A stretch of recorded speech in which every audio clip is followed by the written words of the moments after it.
Vamos a hablar un poquito de diagnósticos difíciles, específicamente del infarto agudo del miocardio. Entonces, no vamos a tocar temas referentes a tratamiento, específicamente diagnóstico y mucho electrocardiograma. Recordemos que el síndrome coronario agudo tiene múltiples presentaciones. Tenemos hallazgos muy típicos con pacientes con clínicas muy típicas. En estos casos, digamos, no es tan difícil hacer el diagnóstico, pero tenemos otros escenarios en los que realmente es un reto llegar al diagnóstico, sea por lo complejo de los síntomas, las comorbilidades del paciente o el escenario. Entonces, vamos a tratar de ver alguno de estos escenarios. Algo que recordar es nuestro diagnóstico claro de infarto con elevación del segmento ST, en el que el hallazgo electrocardiográfico y la clínica son suficientes para hacer el diagnóstico y nos deben hacer actuar rápidamente, por supuesto.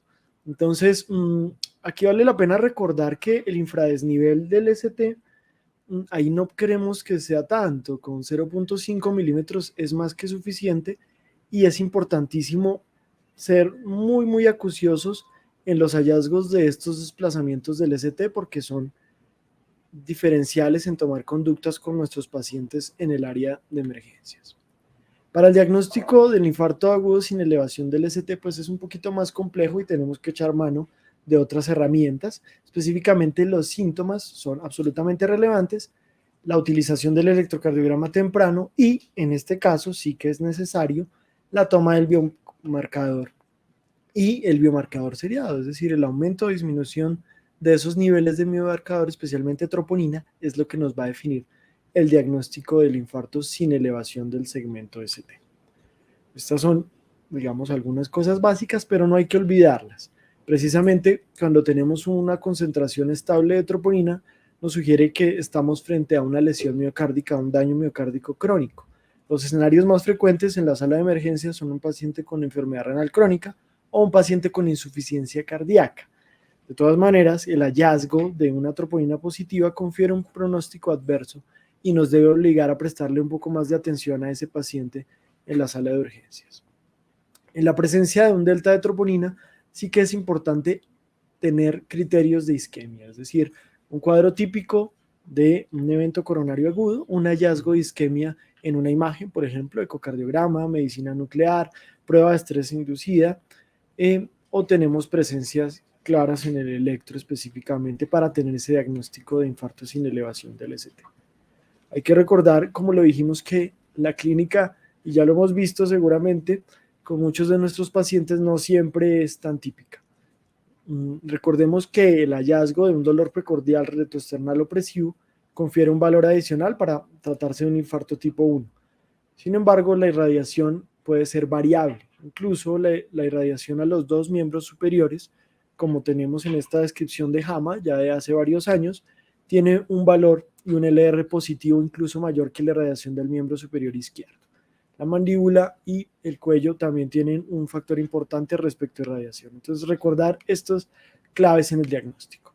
No olvidar los tipos de infarto, y es aquí donde resulta un reto, es decir, el tipo 1 espontáneo puede ser el escenario más fácil, el tipo 2 puede ser un poquito más complejo y resulta mucho más difícil el diagnóstico de un infarto tipo 4 relacionado con una intervención percutánea o el infarto tipo 5 relacionado con una revascularización miocárdica quirúrgica.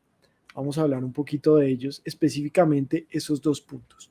En el infarto agudo del miocardio tipo 4, ya dijimos, está relacionado con una intervención coronaria percutánea, pues no es tan fácil, es decir, tendríamos que tener un aumento de troponinas, ¿sí? Pero arbitrariamente se ha definido como una elevación más de 5 veces el límite superior de referencia y además, si tenemos mediciones previas, debería aumentar más de un 20%. Sin embargo, no es suficiente para hacer el diagnóstico de un infarto tipo 4 y tenemos que tener un hallazgo de una lesión miocárdica nueva, especialmente cambios en el electrocardiograma. Entonces sí que es importante tener el electrocardiograma previo y compararlo. Si tenemos ondas Q nuevas, cambios en el ST que no estaban en el electro inicial, son importantes. Esas ondas Q tienen un valor bastante significativo para el infarto tipo 4. Por supuesto que la evidencia de una imagen, especialmente un ecocardiograma con un territorio de contractilidad que previamente estaba bien previo a la intervención, entonces nos ayuda a hacer ese diagnóstico de infarto tipo 4. Aquí tenemos pues la clasificación. Este infarto del que estábamos hablando es el 4A, que ocurre durante la intervención. Tenemos un 4B que especialmente es frecuente dentro del primer mes post intervención y generalmente pues es por trombosis aguda del stent. Entonces hay problemas técnicos, de pronto está subimpactado el stent o el paciente interrumpe la terapia antiagregante dual, sea por su voluntad o por indicación médica, y allí ocurre tempranamente la trombosis del stent. El infarto tipo 4C ya se trata de una restenosis y pues afortunadamente es menos frecuente y el tiempo de evolución es mucho más tardío, especialmente después de los 6 meses y después del año de evolución. El infarto tipo 5 requiere criterios similares, pero específicamente aquí la medición es más de 10 veces el límite superior de referencia. Hay que tenerlo en cuenta, pero no es tan simple. Entonces, en estos tipos de infarto hay que echar mano precisamente de valores previos de troponina, electros previos, absolutamente la clínica del paciente nos va a decir, y ver si hay cambios en alguno de estos hallazgos. Tal vez lo más difícil sería este escenario, y no es infrecuente, y es que 30% de los infartos sin elevación del ST tienen un electro completamente normal. Entonces la clínica sigue siendo clave, la anamnesis sigue siendo clave y hay que enfatizar. Vamos a repasar dos casitos rápidamente. Esta es una mujer de 36 años, dolor precordial súbito, 4 horas, 5/10, opresivo, no irradiado, no tiene antecedentes personales ni familiares que aumenten el riesgo cardiovascular. Entonces, si le hacemos un score heart, nos da 0 puntos, con un riesgo bajo de eventos cardiovasculares mayores y un electrocardiograma que no tiene mayores cambios. Entonces, si nosotros vamos a utilizar el algoritmo nuevo de la guía europea, puede ser un poquito engorroso. Entonces, el consejo es que tenemos que verificar qué valor de troponina o de marcador miocárdico tenemos en nuestra institución y cuáles son los valores de referencia recomendados. Hay valores muy bajitos que nos ayudan a descartar el evento, hay valores intermedios o valores muy altos que definitivamente nos dan una probabilidad mayor de que el paciente tenga un evento coronario. Entonces, para la troponina que teníamos disponible en nosotros, esos valores están ahí en ese cuadrito rojo. ¿De acuerdo? Una vez que tengamos esos valores, entonces procedemos. El valor de troponina inicial a las 0 horas, en este caso nos dio 4. Si hubiese sido menos de 4, no hubiésemos tenido que hacer una medición adicional. No nos dio, entonces hacemos un control con un algoritmo pronto de 0, 1 hora, 0, 2 horas, idealmente de ser posible. Estamos hablando de troponina ultrasensible para hacer estas mediciones. Si no es posible por logística, pues a las 3 horas tendríamos el control de troponina.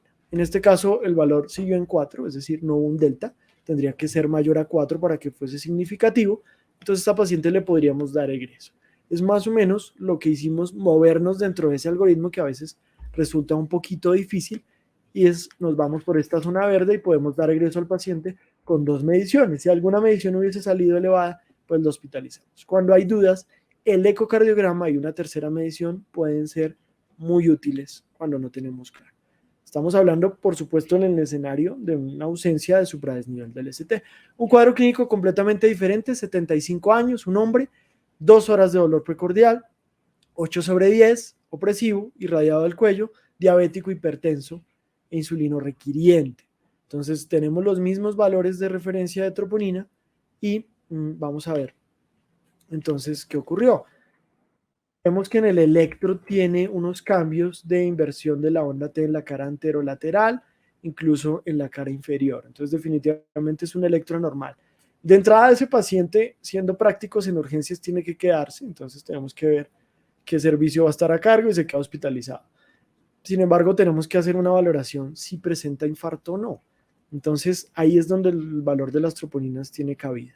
Tenemos un valor de 20, que no es suficientemente alto para que una única medición nos haga tomar conductas, y hacemos un control. En este caso, el delta sí es significativo, aumentó más de 15 puntos y se tiene que hospitalizar. Esto es siguiendo el algoritmo diagnóstico de la Sociedad Europea. Pero en urgencias tenemos que ser prácticos. Si es un paciente que tiene estas características, aún antes de tener ese valor de troponina, nosotros ya sabemos que amerita un estudio intrahospitalario.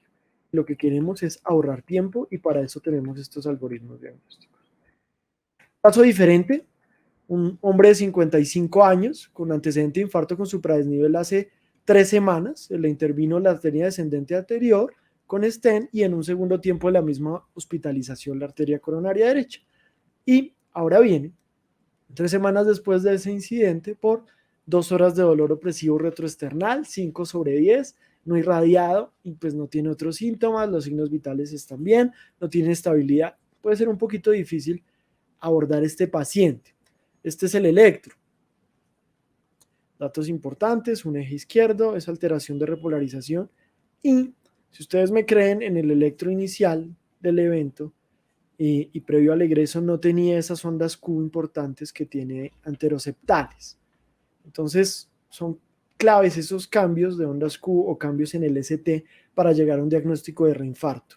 Una troponina en 1050 que está, por supuesto, más de 20% más elevada que el valor del evento índice en que llegó a 638. No siempre tenemos el valor de troponina previa, pero estamos frente a un reinfarto. No es tan infrecuente, lo definimos como el evento que ocurre en los primeros 28 o 30 días después del episodio. Generalmente pasa dentro de las primeras 2 semanas y se reporta más o menos entre el 2 y 3% de los pacientes después de la intervención. Sin embargo, confiere mortalidad a largo plazo, incluso 50% a los 5 años. Y hay unos factores de riesgo, pacientes de raza negra, si tuvieran una elevación de troponina mayor, pacientes en manejo médico, es decir, si el paciente tiene una enfermedad ectasia, flujo lento o placas no significativas y se fue solo con medicamentos, eso confiere un riesgo adicional para que se reinfarte. Las causas principales, cuando hay stent, por supuesto, trombosis, que progrese la enfermedad, y en tercer lugar, las lesiones previamente ya documentadas, placas, pues se pueden romper y hacer un nuevo evento coronario. Entonces, eso es importante. ¿Cuáles son las claves para el diagnóstico de reinfarto? Una reelevación del ST, hay que tener el electro previo para saberlo, pero no siempre se trata de un evento. Entonces, el mensaje es, puede ser una pericarditis posinfarto, puede romperse ese ventrículo. Entonces, son complicaciones que de todas maneras confieren un riesgo muy alto de muerte y desenlaces adversos. Las nuevas ondas Q, como lo vimos en el electro previo, y por supuesto, y lo más importante, los síntomas. La medición de troponina, que debe ser seriada. Nosotros tenemos un valor de referencia, podemos ver cuál es la tendencia, sabemos que puede estar hasta 2 semanas en plasma, pero vemos si va aumentando o va disminuyendo, o si se mantiene estable según la intervención previa que se haya hecho. La medición de CKMB, aquí es donde podría tener aún una cabida, ya que pues su vida media es mucho más corta y una elevación aguda nos puede ayudar a identificar el diagnóstico. Y en la sala de urgencias, por supuesto que hay que echar mano del ecocardiograma. En este caso buscamos alteraciones de contractilidad que no estén reportadas en el evento previo para el diagnóstico de reinfarto. Aquí vamos a hablar un poquito de los equivalentes del infarto con elevación del ST. Aquí hay una paciente de 69 años, diabética, hipertensa, con dolor urente, y lo que ustedes ven ahí es una cosa pues gravísima, que es un supradesnivel en ABR con un infradesnivel en las demás derivaciones, más de 5 derivaciones. Aquí se trata de un tronco equivalente, una enfermedad multivaso, que no hay que olvidar este electro, y de ser posible llevar el paciente a arteriografía coronaria de manera pronta. Nos puede ayudar a tomar conductas como no darle el segundo antiagregante, especialmente en este caso, con la sospecha de que el paciente requiera manejo quirúrgico. Podría ayudarnos así. Y pues la trombolisis aquí no pareciera una buena opción a menos de que no tengamos otra. Listo. Aquí tenemos señalados los hallazgos de los que hablamos y es un electro que no quisiéramos encontrar.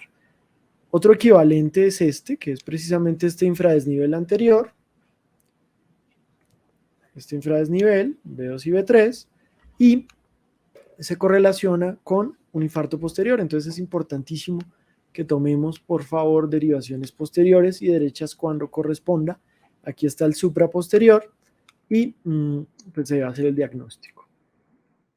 Este es un electro para que le echen un ojito 5 segundos y es similar al electro de nuestra paciente, en que hay un tronco equivalente o una enfermedad multivaso potencialmente en el hallazgo de ese electro. Entonces Entonces, equivalentes de infarto con supra, debemos actuar como si estuviese el supraclásico, bloqueo de rama izquierda nuevo, infra anterior, que corresponde a un infarto posterior, y supradesnivel en ABR con infra en 5 o más derivaciones, que son los electros que acabamos de ver.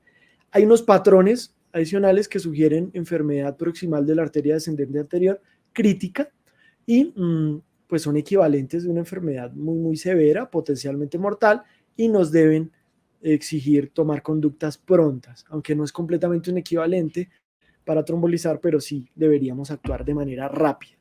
Este es el patrón de Wellens que muchos de ustedes ya conocen, pero no hay que olvidarlo. Tenemos un tipo 1 y tipo 2. Si el paciente tiene dolor y tiene estos hallazgos, es importantísimo que actuemos rápido porque se correlaciona con la arteriografía. Y este es el patrón de Winter, también en la cara anterior, con un infradesnivel y, de manera importante, cómo va ascendiendo ese ST con unas ondas T muy, muy agudas. Ese patrón de Winter tiene una especificidad importante, pero estos hallazgos no son muy sensibles, no los vemos muy frecuentes, pero no hay que olvidarlos. Este es un electro de un infarto o una pericarditis, esa es la idea, que lo vayamos a diferenciar precisamente en un hallazgo adicional. Entonces, un diagnóstico diferencial es la pericarditis. Aquí tenemos un supradesnivel que es difuso. Entonces, hay unos hallazgos que podemos buscar. Precisamente la concavidad del ST nos va a ayudar y los cambios recíprocos de estar presentes. ¿De acuerdo? Entonces, no olvidar ese diagnóstico diferencial. Vamos a ver algunos puntos que nos hacen diferenciar ese punto, como el PR. Si el PR está infradesnivelado, como lo ven aquí en estas lineecitas, o tenemos supradesnivel del PR en ABR, pues nos ayuda a diferenciar si se trata de una pericarditis o no. La concavidad o convejidad, en este caso cóncavo para pericarditis, también es un signo importante. Aquí no está señalado, pero pues hay un segmento ahí que es entre la T y la P, que es descendente, que es el signo de Spody, que también nos ayuda a diferenciarlo. Este es un caso diferente. Échenle ojito unos segundos al electro.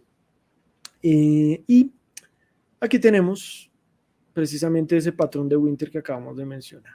No lo dejé enseguida intencionalmente para que lo recordaran. Esto es un hallazgo importante y este fue el cateterismo del paciente. No está en video, está en imagen. Una oclusión proximal de la arteria descendente anterior y aquí cuando se recanaliza el vaso. Entonces, no olvidar ese patrón. Insisto, no son signos sensibles, pero sí específicos. Y por último, esto es recordando los villanos de las películas de Disney y posiblemente algunos de los villanos o de las cosas que no queremos ver en urgencias es un paciente que tenga esto, que es un bloqueo de rama izquierda con dolor precordial.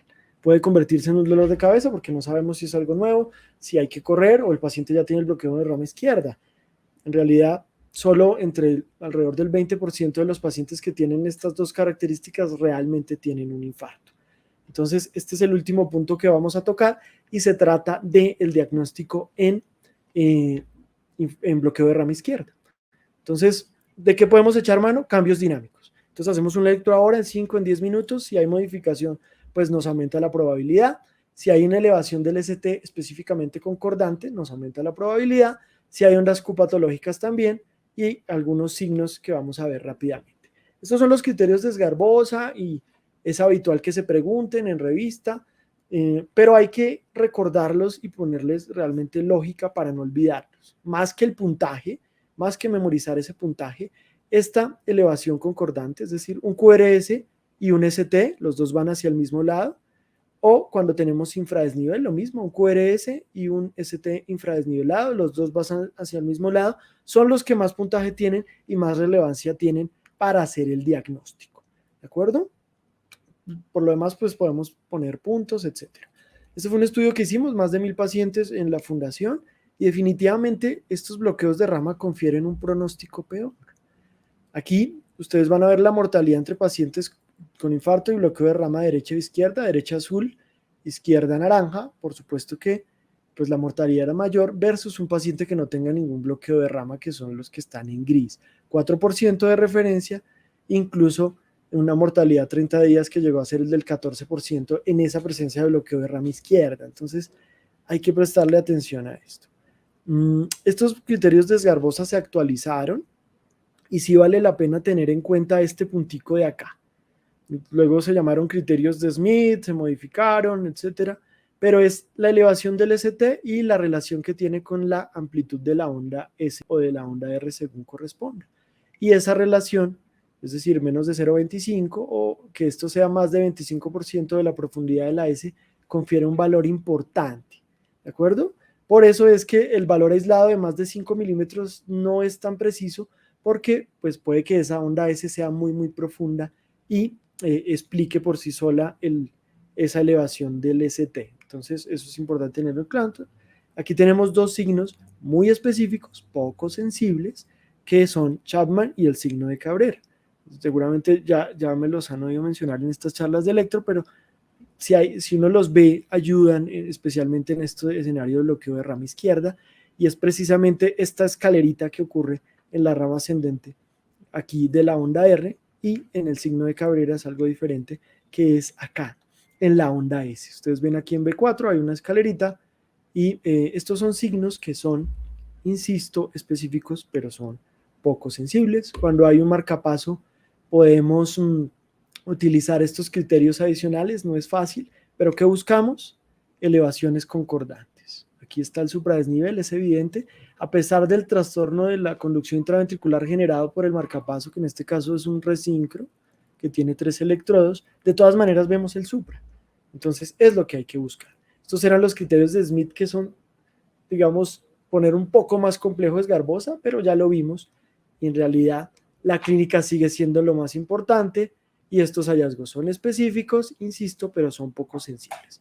Esgarbosa, aquí lo vemos, puede ser hasta 100% sensible, pero realmente, 100% específico, pero realmente la sensibilidad sigue estando baja, incluso con estos criterios de Smith que actualizan el Esgarbosa.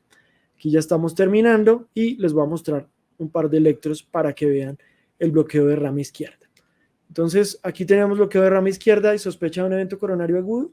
Acá hay una elevación que es concordante con el QRS y tiene un valor importante. Aunque no esté en Esgarbosa, miren que hay cambios recíprocos si tiene infra inferior. Entonces, es importante. Acá que tenemos bloqueo de rama izquierda, pero nos permite ver un infra anteroseptal muy importante. Se correlaciona con un infarto posterior, a pesar de que el paciente tiene bloqueo de rama izquierda, lo podemos ver. Y acá tenemos supras concordantes, aquí en la cara inferior, una derecha en presencia de bloqueo de rama izquierda, y aquí anterolateral, que a pesar del bloqueo de rama izquierda, vemos que el supra está. Entonces no hay que olvidar esa parte. Yo creo que eso es suficiente, y muchas gracias de nuevo por la invitación. Muy amable.